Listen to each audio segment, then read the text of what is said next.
A Sereiazinha, contos de Andersen, tradução de Monteiro Lobato, voz Iba Mendes. Muito longe, em alto mar, a água é azul como o mais azul dos miósites e tão clara como o mais puro cristal. Mas tão fundo se mostra o mar ali que não existe corda, por mais comprida, que lhe alcance as areias. Só com uma porção de torres de igrejas, colocadas umas sobre as outras, é que se poderia ir de fundo à superfície. Lá moram as sereias, criaturas metade mulher, metade peixe. Mas não pensem que só há sereias no fundo do mar. Não. Há também flores e árvores delicadíssimas que, ao menor movimento das águas, balouçam gentilmente. Lindas árvores. Através dos seus galhos nadam peixes, exatamente como por entremeio dos galhos das árvores da terra pulam passarinhos. Na parte mais profunda fica o palácio do rei do mar, palácio maravilhoso, com paredes de coral, janelas muito altas e pontudas, feitas do mais claro âmbar, teto de conchas que se abrem ou fecham conforme as marés. Cada uma dessas conchas tem dentro uma pérola digna de figurar em coroa de rainha. O rei do mar tinha ficado viúvo havia muito tempo, e quem tomava conta do palácio era sua mãe, senhora bastante trabalhadeira, mas muito orgulhosa da sua nobre estirpe. Só ela tinha o direito de usar 12 conchas de ostras na cauda. As outras fidalgas do reino apenas podiam usar 6. Fora disso, era uma excelente criatura, que tratava com grande carinho as princesinhas, suas netas, das quais a mais nova era a mais linda. A pele desta sereiazinha mostrava-se tão delicada e macia como as pétalas das rosas, e seus olhos azuis refletiam o azul mais profundo que existe no mar. As sereiazinhas reais brincavam o dia inteiro nos grandes salões do palácio, em cujas paredes nasciam flores do mar. Quando as janelas estavam abertas, peixinhos de todas as cores entravam e saíam, como na terra as andorinhas entram às vezes em nossas casas, com a diferença que os peixinhos nenhum medo mostravam, deixando-se acariciar e vindo comer nas mãos das pequenas sereias. Em frente do palácio havia uma espécie de jardim-pomar muito grande, cheio de árvores vermelhas e azuis, cujas frutas brilhavam que nem ouro e cujas flores pareciam faísca de fogos soltados no dia de São João. Aquelas árvores não paravam nunca, viviam numa ondulação perpétua. O chão embaixo era coberto de uma brilhante areia azul safira, e a massa de águas acima dele, de azul muito mais claro, dava perfeita ideia de um céu que houvesse caído no meio do mar. Quando não havia vento e a superfície do oceano se mostrava lisa que nem um espelho, podia-se ver lá do fundo o sol, tal qual enorme flor vermelha que se emitisse luz da sua corola. Cada princesa tinha naquele jardim-pomar um canteiro para plantar o que quisesse. Uma semeou no seu flores, de modo que ao nascer formassem o jeito de uma baleia. Outra plantou flores de maneira a formar os contornos de um polvo. A sereiazinha mais nova as arrumou em círculo para imitar o sol, apenas plantando ali flores bem vermelhas, como lhe parecia ser a cor desse astro. Era muito diferente das outras essa sereiazinha, quieta e pensativa. Enquanto suas irmãs se divertiam com as 1000 coisas achadas nos navios naufragados, ela só quis uma estátua de mármore representando um gentil mancebo. Colocou no seu canteiro essa estátua e junto plantou um salgueiro escarlate. Quando o salgueiro cresceu, os galhos se foram curvando sobre o mármore até quase tocar na areia azul do chão. Nos dias de sol lá em cima, as sombras desses galhos brincavam na areia azul, como se quisessem trocar beijos com as raízes. De nada a sereiazinha gostava tanto como de ouvir contar à sua avó histórias de navios, seres humanos e cidades. Quando soube que as flores da terra tinham perfume, ficou pensativa. Também muito se impressionou com o fato de serem verdes as florestas de lá e de andarem saltitando por entre as árvores certos peixes de penas. Era assim que a sua avó se referia aos passarinhos. Quando você completar 15 anos, disse-lhe a avó, poderá subir à tona d'água, sentar-se nas rochas, ver os grandes navios que cruzam os mares e também conhecer de longe as florestas e as cidades. No ano seguinte, uma das irmãs sereias ia completar 15 anos, mas como cada uma era um ano mais moça do que a outra, a mais nova teria de esperar 5 anos para ter licença de subir à tona. A mais velha, já prestes a receber essa licença, prometeu contar às mais novas tudo quanto visse de notável no seu primeiro dia de ida à superfície. Embora soubessem muita coisa contada pela vovó, desconfiavam que muito mais coisas ainda existiam por lá. Nenhuma delas, porém, ansiava tanto pelo dia de ir à tona como a mais nova, ou por ser justamente a que teria de esperar mais tempo para completar os seus 15 anos, ou porque fosse a mais pensativa. Noites e noites passava debruçada em uma janela, a olhar o azul escuro das águas, distraída em ver os peixinhos rabanando por ali. Também espiava a lua e as estrelas, que lhe apareciam um tanto embaçadas, embora maiores do que aparecem para nós. Se entre ela e a luz se interpunha alguma sombra, sabia tratar-se de alguma baleia que ia passando por cima, ou de algum navio a cruzar o oceano, sem que nenhum dos navegantes suspeitasse que embaixo deles estava uma sereiazinha a espichar as mãos para eles.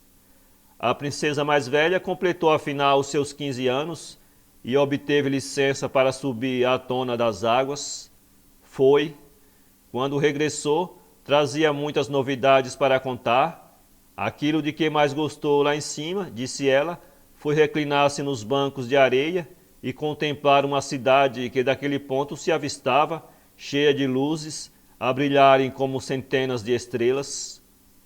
Também de lá puderam ouvir o som das músicas, o repique dos sinos, o rumor das carruagens e ainda ver as torres das igrejas. Estas coisas, que só de longe podia contemplar, pareciam-lhe muito mais belas do que na realidade são. Sua irmãzinha tudo ouviu atentamente. À noite, quando foi cismar em sua janela, recordou com tanta perfeição as coisas ouvidas, que lhe pareceu estar mesmo vendo e ouvindo aquela cidade. Um ano depois, a segunda irmã teve licença de subir à tona e divertir-se como quisesse. Lá chegou justamente quando o sol se ia pondo, e o espetáculo lhe pareceu o mais belo possível. Contou ao voltar que o céu inteiro parecia dourado e todo espelhado de nuvens impossíveis de serem descritas, de tão belas. Contou que as nuvens navegavam no céu por cima da sua cabeça e que um bando de cisnes, enfileirados como uma encharpe de seda branca que o vento espicha, passara debaixo dessa nuvem em direção ao céu. Ela então, atraída por tanta beleza, nadou também de rumo ao sol, mas antes de o alcançar, as cores do céu se apagaram e as sombras da noite envolveram a terra. Mais um ano se passou e chegou a vez da terceira, subiu à superfície e, mais audaciosa que as outras, resolveu nadar num rio que desembocava no mar. Subiu o rio, viu lindos morros verdes, cobertos de laranjeiras, viu castelos e fortalezas, rodeados de espessos bosques, ouviu cantos de pássaros, sentiu nas faces os raios do sol, e tão quentes que teve de mergulhar várias vezes para refrescar-se. Num pequeno regato, encontrou um bando de crianças nuas que brincavam na água. Quis tomar parte no brinquedo, mas a sua presença assustou-as e fê-las fugirem. Então, um animal preto avançou para ela com cara feroz. Era um cachorrinho que ela via pela primeira vez. Teve medo e voltou para o mar novamente. Oh, jamais poderia esquecer-se das florestas, dos morros verdes, nem das crianças que nadavam no riacho, lindas, apesar de não terem cauda de peixe como as sereias. A quarta irmã, quando chegou a sua vez, não se mostrou tão atirada, deixou-se ficar em alto mar, como sendo ali o melhor ponto para admirar a imensidão das águas e a imensidão do céu azul. Navios avistou alguns, mais de longe, pareciam gaivotas boiando sobre as ondas. Viu enormes baleias a soltarem esguichos d'água pelo nariz e viu botos às cambalhotas pela superfície das águas. Chegou um ano depois a vez da quinta irmã. Seu dia de anos caía no inverno, de modo que quando subiu à superfície pôde ver coisas que nenhuma das outras viu. Encontrou, por exemplo, um mar muito verde, com grandes blocos de gelo flutuantes. Pareciam pérolas, disse a sereiazinha ao voltar, porém tão grandes ou maiores do que as igrejas que os homens constroem nas cidades. Tinham todas as formas e de longe ao sol brilhavam como diamante. Contou que subiu em cima do maior de todos, lá ficando a ver os navios que passavam ao longe com muito receio de esbarrar no gelo. Quando caiu a noite, porém, o céu se fez escuro e cheio de relâmpagos acompanhados de estrondos. Os navios recolheram um velame, enquanto que ela, muito fresca, com os cabelos soltos ao vento, continuou no seu iceberg, entretida em ver os zigue-zagues de fogo que os raios riscavam no céu. Mas esse encanto foi só das primeiras vezes que as sereias irmãs subiram à superfície das águas. Depois que ficaram livres de lá ir quantas vezes quisessem, enjoaram-se e já não achava graça em coisa nenhuma, preferindo ficar no fundo do oceano, onde as coisas tinham mais beleza do que em cima. Muitas vezes as 5 irmãs subiam à tona de braços dados e lá ficavam a cantar. Isso quando alguma tempestade se anunciava e havia navios por perto. Punha-se então a rodear esses navios, cantando as delícias da vida no fundo do mar e dizendo aos navegantes que não tivessem medo de ir até lá. Os marinheiros, entretanto, nada entendendo do que elas cantavam, confundiam suas palavras com rugidos do mar, e nunca nenhum pôde chegar ao palácio do rei. Só seus corpos sem vida lá iam ter. Nessas ocasiões, ao ver suas 5 irmãs subirem à tona de braços dados, a sereiazinha mais nova sentia uma grande tristeza. Como eu queria ter logo 15 anos, lamentava ela. Tenho a certeza de que irei amar o mundo lá de cima e ficar amiga de todos os seus moradores. Afinal, esse dia chegou. A sereiazinha fez 15 anos. Pode subir à superfície, disse-lhe a vovó. Vou vestir você como vesti suas irmãs. E colocou-lhe na cabeça uma coroa de lírios brancos, cujas pétalas eram feitas de pérolas. Depois pregou-lhe na cauda 8 conchas, como sinal de alta nobreza. A sereiazinha não gostou do enfeite. Essas conchas estão me machucando, queixou-se. O orgulho traz os seus sofrimentos, respondeu a velha dama. Que pena! Com que prazer a sereiazinha não poria de lado toda aquela pompa, aquela pesada coroa e as incômodas insígnias de conchas para enfeitar-se com as gentis flores vermelhas do seu canteiro, mas era princesa, tinha de sujeitar-se. Adeus! Exclamou, subindo qual uma bolha à superfície das águas. O sol acabava de deitar-se quando ela emergiu. As nuvens, porém, ainda estavam tintas de rubro e de ouro. Que esplendor de crepúsculo! A atmosfera mostrava-se sereníssima, o mar de uma calma absoluta. Um navio de 3 mastros boiava por ali, quase parado, tão fracas eram as brisas. Os marinheiros espalhados pelo tombadilho conversavam, tocavam instrumentos de música e cantavam. Quando a tarde caiu e o céu escureceu de todo, centenas de lanternas se acenderam no navio. A sereiazinha nadou bem perto da janela de uma cabina, e cada vez que uma onda a erguia, espiava através dos vidros agentes bem vestidas que estavam lá dentro. Entre elas viu um príncipe de olhos negros, aí de uns 16 anos. Era o seu aniversário que os do navio estavam celebrando com aquela festa. Em certo momento, quando o jovem príncipe se passou para o tombadilho, inúmeros foguetes subiram ao céu, quebrando a escuridão dos espaços e fazendo medo à sereiazinha, que logo mergulhou. Sem demora, porém, ela emergiu de novo a cabecinha e ficou admirada de ver que os foguetes voltavam do céu como chuva de estrelas. Que lindo era! Estrelas que caíam, piscando cobras de fogo, peixes luminosos e de todas as cores que rabeavam no espaço, com as suas luzes coloridas a se refletirem nas águas do mar calmo. Tão iluminado estava o navio que ela podia ver tudo quanto lá se passava. Como lhe pareceu formoso o príncipe, apertando a mão das pessoas que o vinham cumprimentar e sorrindo, enquanto a música enchia os ares de sons harmoniosos. Era tarde. Mesmo assim, a sereiazinha não podia tirar os olhos do navio e do príncipe. As lanternas de todas as cores começaram a ser apagadas, mas nenhum foguete foi soltado para o céu. Os canhões que estiveram a dar tiros emudeceram. Do fundo do mar, porém, vinha um rumor surdo e estranho. Ela deixou-se estar onde estava, balançando-se sobre as ondas que subiam e desciam. De repente, as velas do navio começaram a enfunar-se e a embarcação entrou a mover-se para a frente. As ondas foram ficando mais volumosas. Nuvens bojudas se juntaram no céu. Um primeiro relâmpago riscou o espaço, depois outro e outro. Era uma terrível tempestade que vinha vindo. Os marinheiros arriaram as velas, deixando a impotente embarcação flutuar ao sabor das ondas, que é o meio de luta contra as tempestades.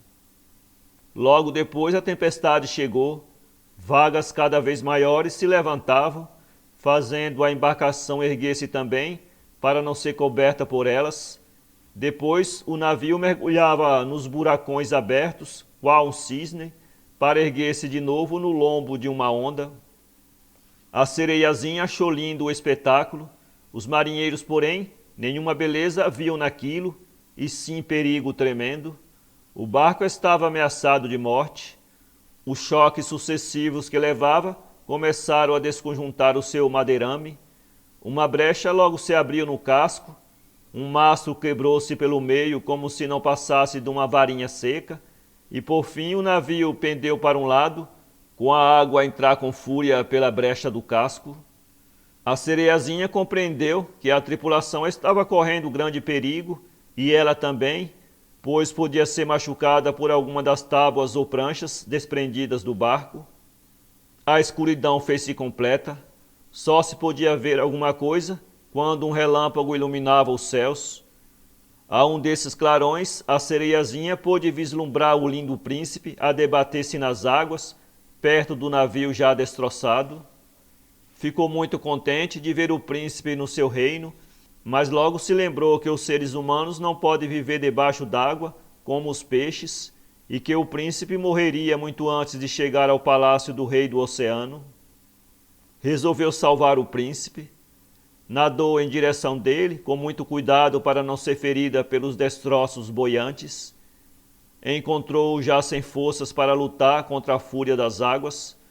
Seus braços poucos movimentos faziam e seus olhos estavam parados.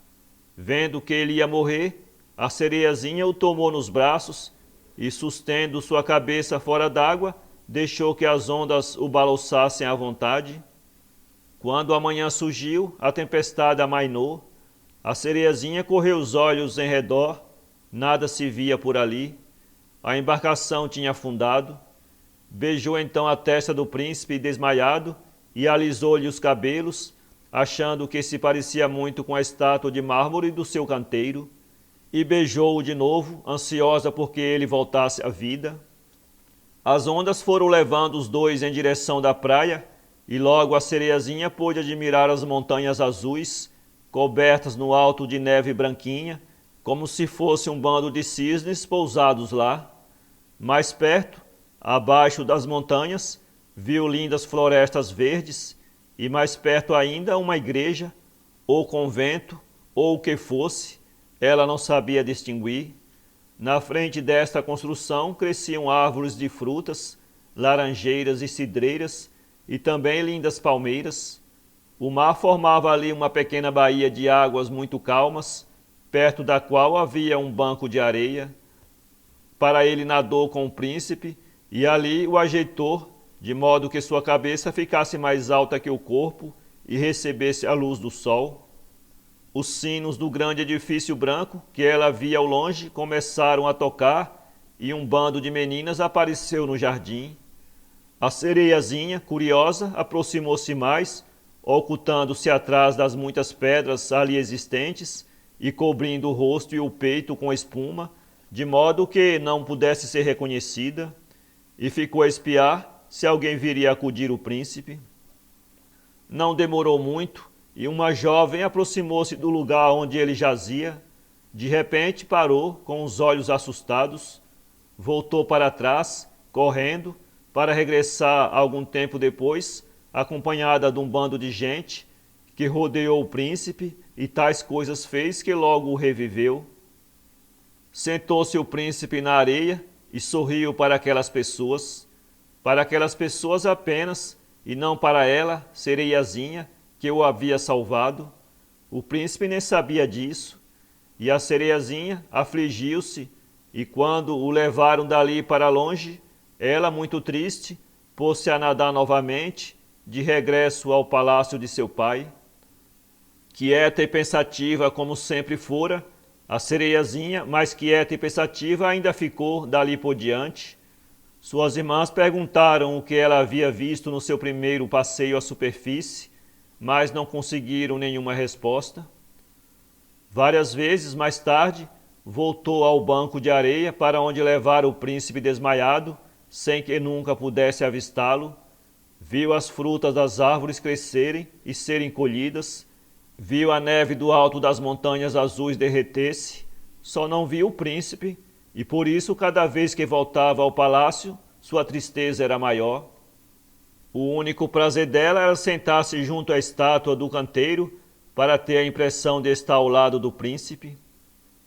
E como não olhasse mais para as plantas, foram estas crescendo ao acaso e enroscando-se à galharia, de modo a formar túneis vegetais. Por fim não pôde resistir à saudade e contou a uma das irmãs a sua mágoa. Esta irmã, muito em segredo, contou a história às outras, de modo que em breve todo o reino ficou sabendo do mistério. Uma das sereias, mais velha, que conhecia aquele príncipe, deu todas as informações sobre ele. O tal edifício que se avistava do banco de areia era o palácio do rei, seu pai.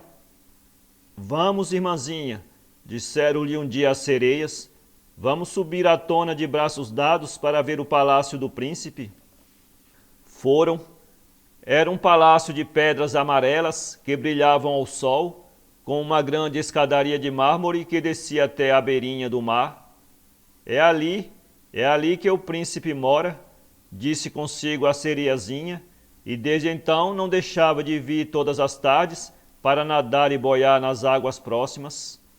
De noite ela chegava bem perto, a ponto de sentar-se nos primeiros degraus da escadaria, ficando a pensar no seu príncipe querido. Muitas vezes o viu sair da gôndola, ao som de músicas melodiosas. Escondia-se então por entre as plantas aquáticas, para que ninguém a percebesse. Certas noites, quando os pescadores estendiam as suas redes à luz de tochas, ela os ouvia conversar com grandes louvores sobre o príncipe, e então alegrava-se de o ter salvado da fúria do oceano. Lembrava-se dos beijos que lhe dera, das carícias que lhe fizera, sem que ele, nem por sombra, sonhasse que ela existia. Começou cada vez mais a afeiçoar-se aos seres humanos e a desejar ardentemente viver entre eles, pois o mundo, fora do mar, lhe parecia maior e mais belo que o do fundo do mar. Havia toda a superfície dos oceanos para ser atravessada em navios, e montanhas a subir, e florestas e campos onde passear. Sempre curiosa das coisas da terra, vivia fazendo perguntas à sua avó. Se os seres humanos não morressem afogados, poderiam viver eternamente? Perguntou-lhe um dia. Será que eles não morrem, como aqui no mar morremos? Morrem sim, respondeu a velha dama. Morrem como nós e vivem ainda menos do que nós. Nós vivemos até 300 anos, mas ao morrermos somos transformadas em espuma, em vez de sermos enterradas. Nossa alma não é imortal, não temos depois de mortas uma vida nova. Somos como a alga verde que jamais floresce outra vez, quando cortada.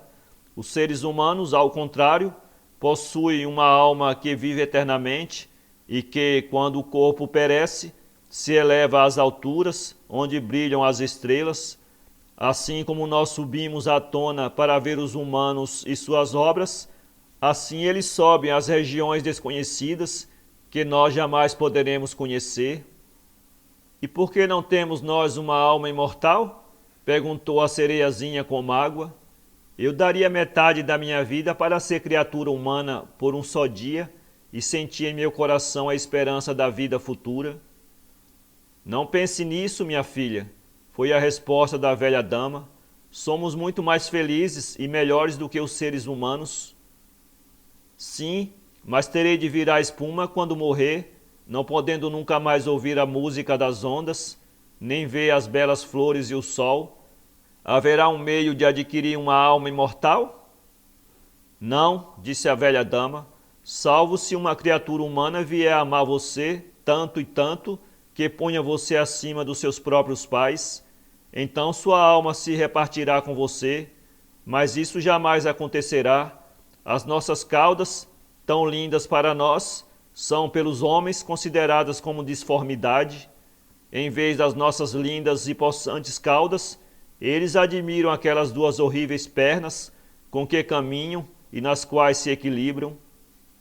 A sereiazinha suspirou, lançando um olhar para sua cauda, que até ali achara tão bela. Nada de tristezas, disse-lhe a velha dama. Tratemos de nadar e saltar durante os 300 anos que temos de vida.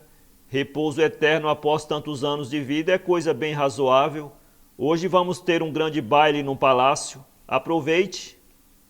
Por ocasião destas festas é que se podia avaliar o esplendor do fundo do mar, esplendor como jamais se viu na terra.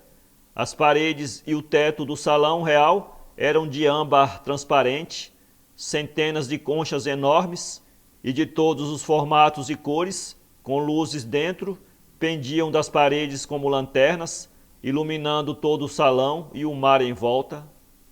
Peixes de todas as espécies vinham nadar rente às paredes de vidro, dando cabeçadas para entrar, uns grandes como o espadarte, outros pequenininhos e dos mais variados formatos e cores. Pelo meio do salão passava uma correnteza de água, na qual os pares dançavam ao som dos cantos que iam cantando. Cantos lindos como aqueles as criaturas humanas jamais ouviram, e ninguém ali cantava melhor do que a pequenina sereia, cuja fama corria todos os mares. Mas mesmo cantando, o seu pensamento não saía das coisas de fora do mar, não esquecia nem por um minuto o seu formoso príncipe, e não se conformava de não possuir uma alma imortal como ele. Naquela noite, as saudades tanto lhe apertaram o coraçãozinho, que logo se retirou da sala, indo sentar-se muito pensativa no seu jardim. Súbito, ouviu longe, vindo de fora do mar, um som que já conhecia, o som da tromba do príncipe. Ele deve estar navegando, pensou ela, ele, o ente que não me sai do pensamento e em cujas mãos eu depositaria toda a minha felicidade. Oh, tudo farei para consegui-lo, tudo farei para possuir uma alma imortal. Vou aproveitar este momento. Enquanto todos dançam, correrei à casa da feiticeira do mar para ver se ela me ajuda. Assim pensando, a sereiazinha deixou o jardim em direção ao redemoinho onde vivia a feiticeira do mar. Era a primeira vez que ousava fazer isso. Não havia lá nem flores, nem algas, só areia. As águas se moviam num perpétuo redemoinho, arrastando para o fundo do mar tudo que lhes passava ao alcance. A sereiazinha teve de atravessar caminhos perigosos até chegar à casa da feiticeira, que ficava no centro de uma floresta misteriosa, cujas árvores eram gigantescos pólipos, ou seres meio animais e meio plantas. Pareciam serpentes de 1000 cabeças, com aqueles galhos que se moviam em todas as direções, sem parar um só instante. Qualquer ente que se esbarrasse nesses galhos estava irremediavelmente perdido. Tanto medo sentiu a sereiazinha que quis voltar, mas o pensamento do seu príncipe e a ânsia de adquirir uma alma imortal deram-lhe nova coragem. Enrolou a longa cabeleira para que não se embaraçasse nos perigosos galhos e, de mãos cruzadas sobre o peito, nadou veloz por entre as árvores que faziam o possível para pegá-la. Tinha a certeza de que, se fosse apanhada, estaria perdida para sempre. Tais árvores mostravam inúmeros esqueletos de seres humanos enganchados nelas. Também ali se viam pedaços de navios naufragados, esqueletos de peixes e animais da terra, e até o cadáver de uma sereia, coisa que muito a horrorizou. Logo adiante chegou a um pantanal feíssimo, onde horrendas cobras marinhas se arrastavam. Bem no meio viu a morada da feiticeira. Era uma morada construída de ossos de náufragos, do mais tenebroso aspecto. Dentro avistou a feiticeira dando comida a um sapo na gaiola.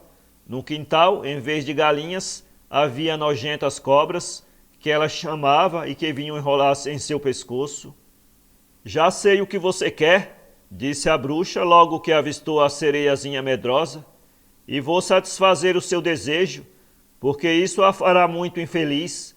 Que estúpida que é! Deseja perder a linda cauda e tem em vez dela um par desses ridículos espeques que os humanos possuem, chamados pernas, a fim de que o príncipe possa apaixonar-se por você, não é? E a bruxa deu uma gargalhada tão sinistra que o sapo caiu para trás, enquanto as cobras todas fugiam. Veio a tempo, continuou ela, pois amanhã já eu não poderia fazer. Vou preparar uma droga para ser tomada logo que chegue à superfície. A cauda desaparecerá como por encanto, e 2 pernas nascerão em lugar dela, mas lembre-se que isso causará tanta dor como se seu corpo fosse atravessado por 100 espadas. Em compensação, ficará sendo a mais linda moça da terra. Ninguém vencerá você em elegância, nem dançará melhor, mas cada vez que ande ou dance, será como se estivesse andando ou dançando em cima de pontas de faca. Se é capaz de suportar tantos sofrimentos, nesse caso poderei satisfazer o seu desejo. Quero, respondeu a sereiazinha sem vacilar, pensando no príncipe e na alma humana que iria ter. Devo ainda declarar que, uma vez obtida a forma humana, nunca mais poderá virar sereia. Não poderá mergulhar no oceano, nem nadar com as suas irmãs, nem vir de passeio ao palácio do rei seu pai. E se, apesar de todo o sacrifício, não conseguir fazer-se amada do príncipe, mas amada loucamente, não terá a alma imortal que tanto deseja. Se ele não a amar assim, e um dia casar-se com outra, o coraçãozinho que você tem no peito se partirá no mesmo instante em 1000 pedaços, e você se transformará em espuma. Estou resolvida a todos os sacrifícios, disse a sereiazinha muito pálida. Resta ainda combinarmos o preço do negócio. Exijo como paga da minha droga que me dê a sua voz, que é a mais linda que existe. Mas se fico sem minha voz, que me resta para seduzir o príncipe? O seu corpo admirável, os seus lindos olhos, basta isto para conquistar um homem? Está perdendo a coragem? Vamos, põe a língua de fora para que eu a corte e terá imediatamente a droga mágica. Está bem, murmurou a sereiazinha, suspirando, enquanto a bruxa punha ao fogo o caldeirão de preparar drogas. Como estivesse sujo, agarrou uma cobra que ia passando e limpou com ela, dizendo: a limpeza é uma virtude. Depois abriu um pequeno corte no peito e espirrou para dentro do caldeirão umas gotas de seu sangue escuro. Imediatamente se ergueram uns vapores que tomaram no ar as formas mais esquisitas e aterradoras. A feiticeira continuou no preparo da droga, mexeu outras em panelas, misturou tudo, e logo que a fervura terminou, uma fervura que parecia um rosnar de jacaré, o que apareceu foi uma aguinha pura e límpida, como água da fonte. Está aqui o remédio mágico, disse ela, entregando a droga e cortando a língua da sereiazinha, que ficou sem nunca mais poder falar ou cantar. Se as árvores pólipos pegarem você, basta que derrame nelas uma gota desta água para que os pólipos desapareçam.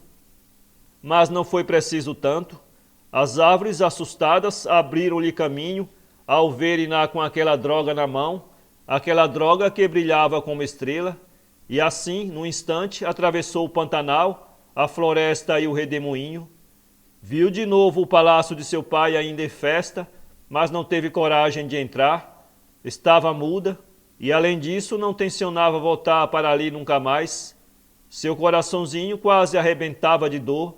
Foi ao jardim despedir-se das flores, colheu uma de cada canteiro, beijou-as e depois, lançando beijos para o palácio, afastou-se para sempre.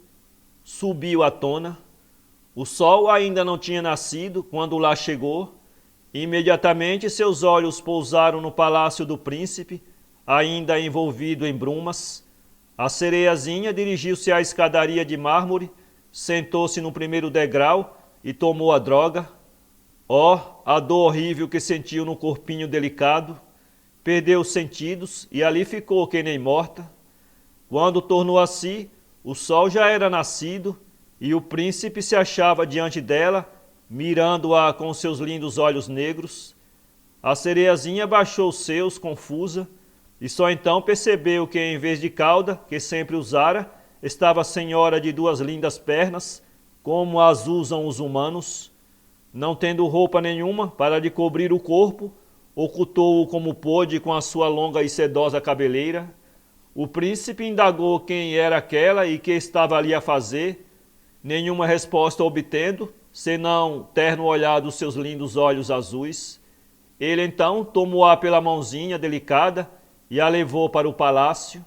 Grandes dores a pobre sentia nos pés, pois lhe parecia estar andando sobre agulhas ou facas afiadas, mas tudo suportou com a maior bravura, e assim, de mãos dadas ao príncipe, galgou as escadarias do palácio, com a elegância de uma bolha de ar a subir do fundo das águas.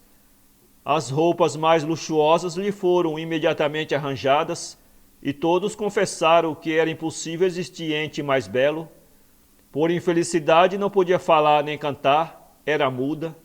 Lindas escravas, vestidas de seda e ouro, vieram cantar diante do príncipe e de seu pai, o rei, sendo que a que melhor cantava e dançava era aplaudida por eles. Isto causou novo sofrimento à sereiazinha, que como cantora valia todas aquelas juntas. Se o príncipe soubesse que por sua causa sacrifiquei minha voz para todo sempre. As escravas em seguida começaram a dançar ao som de músicas deliciosas. Aqui a sereiazinha não resistiu e pôs-se a dançar também. Girou na ponta dos pés com uma leveza que assombrou a corte. Nunca as pessoas ali presentes a haviam visto dançar assim, com tanta graça e encanto. O príncipe enlevado só lhe chamava minha querida. Declarou depois que nunca mais a deixaria ir-se daquele palácio, onde teria de dormir num colchão de veludo junto à porta do seu quarto. Mas nem ele, nem ninguém suspeitou o sofrimento que a dança causava à pobrezinha, pois quando dançava, era o mesmo que se dançasse sobre um chão de agulhas com as pontas viradas para cima. Um dia o príncipe ordenou-lhe que se vestisse com roupas de montaria para acompanhá-lo a uma caçada. Assim foi feito. Atravessaram os dois, seguido de toda a corte, por florestas embalsamadas pelo perfume das flores, onde ramos de folhagem macia lhes afagavam os ombros e passarinhos lindos entoavam os seus mais belos cantos. Altas montanhas ela galgou ao lado do seu príncipe, com os pés na maior dor, embora seus lábios nunca deixassem de sorrir. Lá de cima avistaram nuvens brancas que se acumulavam nos vales. De noite, quando todos dormiam no palácio, ela ia sentar-se na escadaria de mármore para refrescar-se na água do mar os pés doloridos, e então quedava-se a cismar, com um pensamento nas suas irmãs, em seu pai e todas as criaturas e coisas do fundo do oceano que havia abandonado para sempre. Certa noite viu o bando das suas irmãs subir à tona de braços dados, como sempre costumavam fazer. Essas sereias reconheceram logo a irmãzinha desaparecida e vieram ter com ela, contando como a sua fuga havia afligido a todos lá no palácio. Depois desse encontro, começaram a vivê-la todas as noites, e uma vez vieram com o rei das águas e a velha sereia-avó, que fazia anos e anos que não se elevava à tona do mar. O rei trouxe a sua coroa na cabeça, ambos, porém, não se aproximaram da escadaria, ficaram de longe, a acenar com os braços para a filha fujona. A sereiazinha, porém, só cuidava do seu amor pelo príncipe, o qual a tratava como se fosse uma criança. Casar-se com ela, escolhê-la para rainha, isso era coisa que não lhe passava pela cabeça. Não me amas de todo o coração? Perguntou-lhe ela um dia com os olhos, quando o príncipe a abraçava e a beijava na testa. Sim, e muito, pois que tens um coração de ouro, respondeu o príncipe. És extremamente devotada a mim, e pareces muito com uma donzela que conheci e jamais tornarei a ver, uma donzela que me salvou da morte num naufrágio. Vi-a 2 vezes apenas. Seria essa a única moça que eu poderia amar neste mundo? És tão parecida com ela que às vezes até pareces a mesma. Pobre de mim, pensava a sereiazinha. Ele ignora que fui eu quem o salvou, quem o arrancou da fúria das ondas para o depor na praia, ficando escondida entre as espumas, a vigiá-lo, até que aparecesse alguém que o levasse. E ele nunca saberá disso. Terei de ficar toda a vida a seu lado, sem que ele de nada suspeite. Mas eis que um belo dia começaram a falar num casamento do príncipe com a filha de um rei vizinho. Preparativos já se estavam fazendo para uma visita dele a esse reino, numa luxuosa embarcação, com a maior pompa que fosse possível. Preciso viajar, disse o príncipe. Tenho de conhecer essa bela princesa, porque é a vontade de meus pais, mas nunca poderão obrigar-me a tomá-la como esposa. Não poderei amá-la. Tenho a certeza de que não é a donzela que me salvou da fúria das ondas, nem que se parecerá com ela, como tu. Se eu fosse obrigado a escolher uma esposa, só poderia escolher a ti, minha querida mudinha de olhos tão expressivos. E assim dizendo, beijou-a na boca, acariciou-a e descansou a cabeça no colo da sereiazinha, cujo coração bateu apressado, na esperança de que chegasse o momento de adquirir uma alma imortal. Não tens medo do oceano, querida? Perguntou ele quando entraram no navio que ia levá-los ao reino vizinho, e contou-lhe histórias horríveis de tempestades, de peixes medonhos, das riquezas maravilhosas que os mergulhadores contam existir no fundo do mar. A sereiazinha sorria porque ninguém melhor que ela conhecia a vida e as riquezas do oceano. Durante a noite, quando tudo era silêncio em torno, olhando para baixo, a sereiazinha teve a impressão de ver o palácio de seu pai. Lá estava sua avó, de coroa na cabeça, olhando para a quilha do navio. Lá estavam suas irmãs que, súbito, vieram de braços dados à tona, sempre tristes de terem perdido a irmãzinha mais nova. A pequena sereia fez-lhe sinal para que se aproximassem e já ia dizer-lhes com gostos que se sentia feliz quando um marinheiro apareceu. Imediatamente as sereias mergulharam, deixando apenas espumas brancas no ponto onde haviam estado. Na manhã seguinte, o navio ancorou no porto da capital do reino vizinho, ao som de 100 sinos tocando ao mesmo tempo e cornetas troando do alto das torres. O exército inteiro estava formado para a revista que ia ser passada. Festas, bailes, folguedos de toda a ordem iam em preparo. A estada do príncipe nesse reino foi uma festa só, que não tinha fim. Mas a princesa não aparecia. Morava longe, num convento, onde estava sendo educada para que soubesse ser rainha. Afinal, chegou o dia dela vir. A sereiazinha mostrava-se ansiosa por conhecer a formosa princesa, e quando a viu, teve de admitir que era realmente linda, com os seus meigos olhos azuis. Foste tu, sem dúvida, que me salvaste quando eu ia perecendo no mar, disse-lhe o príncipe, estreitando-a nos braços. Oh, como me sinto feliz, murmurou a princesa, voltando-se para a sereiazinha. O meu sonho dourado vai realizar-se. A sereiazinha beijou-lhe as mãos, sentindo uma dor aguda no coração. Aquele casamento do príncipe significava para ela morte, fim, transformação em espuma. Dias depois, os sinos entraram a badalar de novo, enquanto pelas ruas os arautos anunciavam ao povo os esponsais principescos. Os sacerdotes balouçavam seus turíbulos de incenso, enquanto os noivos, de mãos dadas, recebiam a bênção do príncipe. A sereiazinha, vestida de ouro e seda, segurava a cauda do vestido da noiva, mas só pensava numa coisa, na morte próxima que a esperava e em tudo o que ia perder ao perder a vida. Naquela mesma noite, os noivos se foram para bordo do navio, que levantou âncoras e deslizou sereno para o porto onde viera. Quando a noite caiu, inúmeras lâmpadas foram acesas, e os marinheiros se divertiram com danças e cantos, tal qual naquela primeira viagem em que a sereiazinha, pela primeira vez, avistou o príncipe. Diante dele, agora também corriam animadas as danças.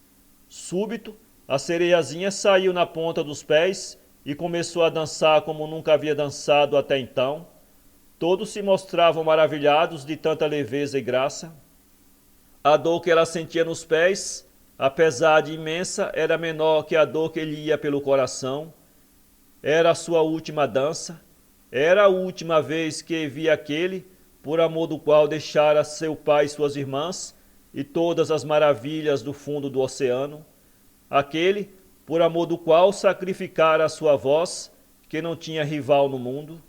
Era a última noite em que ia respirar as brisas marinhas e ver no alto a cintilação das estrelas. Uma noite eterna a esperava, uma noite negra, nem sequer suavizada por sonhos e esperanças, pois que não tinha alma e não conseguiria adquirir uma. Apesar da sua dor imensa, ela fingiu divertir-se para não sombrear com tristeza a alegria dos outros. E assim até altas horas, quando o príncipe, dando um beijo na testa da sua formosa esposa, se retirou com ela, para repousarem ambos sob um esplêndido toldo. O navio mergulhara no silêncio, ficando a velar apenas o piloto e a pequena sereia, que, debruçada no parapeito, olhava para o horizonte, à espera dos primeiros albores da madrugada. Com o nascer do sol viria o fim. Nisto viu suas irmãs emergirem à tona, mas pálidas e sem aquelas cabeleiras lindas que boiavam ao sabor das ondas. Demos nossas cabeleiras à bruxa do mar, para que não morras esta madrugada, murmuraram, e dela recebemos esta faca mágica, que deve ser enterrada no coração do príncipe. Assim que uma gota do sangue dele tocar em tuas pernas, elas se transformarão outra vez em cauda de peixe, e voltarás a ser sereia novamente. Vamos, depressa, do contrário morrerás ao nascer do sol. A nossa pobre avó já perdeu os cabelos de tanto sofrer. Não te mexes? Não percebes que os primeiros albores da madrugada já estão anunciando o sol? A sereiazinha levantou a cortina do toldo e viu a formosa esposa do amado príncipe com a cabeça repousando em seu peito. Parou um momento, contemplando a cena. Depois avançou de leve e beijou-o na testa. Estava adormecido e com certeza sonhando com a linda esposa. As mãos da sereiazinha apertaram instintivamente o cabo da faca. Em seguida lançou-a no mar, onde a viu brilhar por um momento e submergir-se. E com um último olhar ao príncipe amado, precipitou-se às águas, sentindo seu corpo dissolver-se imediatamente em branca espuma. O sol nasceu afinal. Seus raios de ouro vieram afagar a espuma branca em que se estava transformando a sereiazinha. Ela não sentia a dor da morte, olhava para o alto e lá havia milhares de criaturas formosas e transparentes que cantavam uma melodia incapaz de ser percebida por ouvidos humanos. Apesar de não terem asas, conservavam-se equilibradas no ar, tão leves eram. A sereiazinha notou que também o seu corpo se fazia leve, leve, e que subia para as regiões onde pairavam aqueles seres etéreos. Onde estou eu? Perguntou ela em voz igual àqueles seres. Entre as filhas do ar, responderam 1000 vozes. Uma sereia não tem alma imortal e só a consegue se for amada por uma criatura humana. Por isso a felicidade delas depois da morte não depende delas, depende dos outros. Mas as filhas do ar, embora não tenham alma imortal, podem obtê-la por esforço próprio, praticando boas ações. Nós voamos continuamente e ora vamos aos países cálidos para refrescar os ares, ora vamos às regiões pestilentas para purificar a atmosfera. Somos nós quem espalha o perfume das flores e faz todo o bem que procede do ar. Quando ao fim de 300 anos tivermos feito a maior soma de bem possível, então conquistaremos uma alma imortal. Tu, pequena sereia, já fizeste o bem que podias fazer e por isso estás transformada em filha do ar. Continuando a fazer o bem por mais 300 anos, conquistarás finalmente essa alma que tanto desejas. Erguendo os olhos para o sol, a sereiazinha pela primeira vez os sentiu úmidos de lágrimas. Depois olhou para baixo, viu a embarcação do príncipe em reboliço. O príncipe e a princesa olhavam para as ondas como que para descobrir nela o corpo da desaparecida. A sereiazinha então atirou um último beijo ao príncipe na ponta dos dedos e elevou-se nos ares em companhia de suas novas irmãs, dizendo: agora terei de voar 300 anos para a conquista do que tanto desejo. Talvez o consiga antes, disseram elas. Costumamos entrar sem sermos vistas na casa dos seres humanos, onde há crianças. Cada vez que encontramos uma criança boazinha, que não dá desgostos aos pais, a nossa vida no ar encurta de 1 ano. Se as crianças soubessem disso, com certeza todas seriam boazinhas, para nos ajudar a ganhar uma alma imortal. Quando, porém, damos com uma criança má, caem lágrimas dos nossos olhos, e cada lágrima que cai aumenta de um dia a nossa aprovação.